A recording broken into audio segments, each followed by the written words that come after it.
So how did you even get started with this investigation? Well, it started with when we saw that the school district had formed essentially a special committee to cut their budget so that they could make these extra payments into their pension fund. I mean, they essentially this past year had to cut their budget 3% just to make these extra pension payments, and it's going to be a millstone around the district for years, maybe even decades to come. I mean, for the foreseeable future.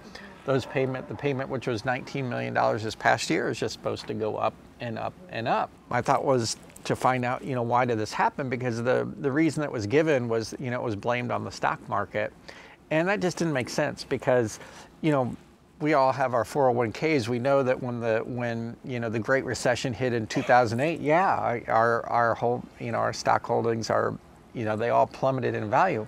But then they went back up. I mean, the stock market went up 250%. So the explanation that was out there just didn't make any sense. So I decided to look into it to see what exactly did happen with this pension fund.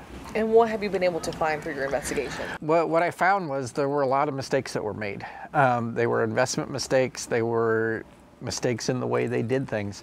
The short answer is on investments is they kind of sold out on stocks to some degree, a pretty big degree, right as the market was at or near its bottom. And what they did was you're locking in your losses when you do that. Everyone knows you buy low, sell high. Well, they did the opposite of that. Who were they? Who is ultimately responsible? The pension fund was governed by a board of trustees. It was made up largely of district personnel. I mean, you had everything from the superintendent to a district plumber that were part of this board of trustees. There were a couple of outside folks as well. There were school board members on it. And they're the ones that are essentially making these decisions. They were the ones that made this decision to sell low on stocks. And then after that, then they compounded the mistake by getting into a lot of non-stock type investments. They're called alternatives. They're not things that generally you and I invest in. They didn't choose those investments very well. A lot of them were really poor performers. A lot of them actually lost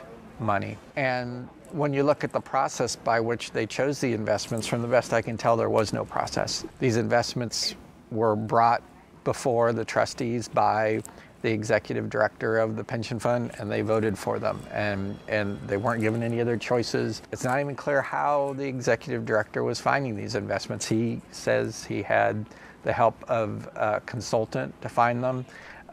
He named some specific consultants. I see no evidence that those consultants were used to find these investments. So how are the poor decisions from back then affecting the district now? Well, it took a while for it to kind of catch up to them. I mean, essentially what happened is all pension funds saw a big dip when the stock market, went down in 2008, but then the others gradually recovered.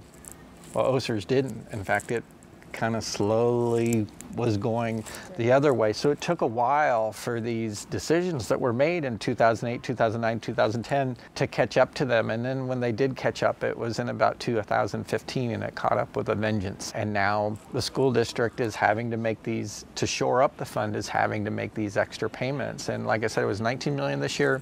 It's supposed to be $21 million this coming year. It's probably actually going to be higher than that. We'll find out this spring what the new payment is going to be.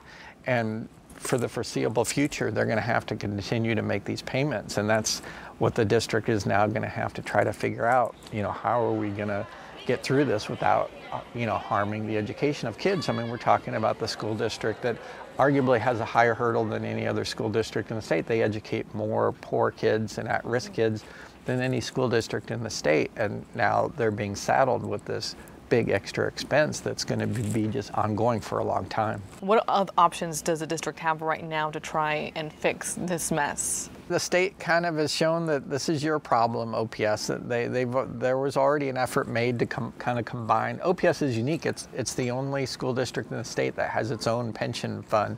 All the others are in a combined state fund.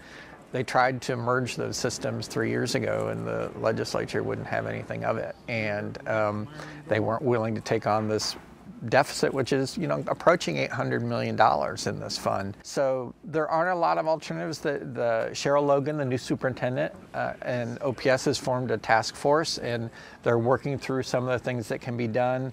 Case law, Nebraska law, makes it pretty hard to cut a pension benefit. It's kind of seen as something that's guaranteed. It's part of a contract. But there may be some little things they can do on the margins to ease that. We don't really know what the answer is yet, and that's something they're going to be working on for months and years to come, really.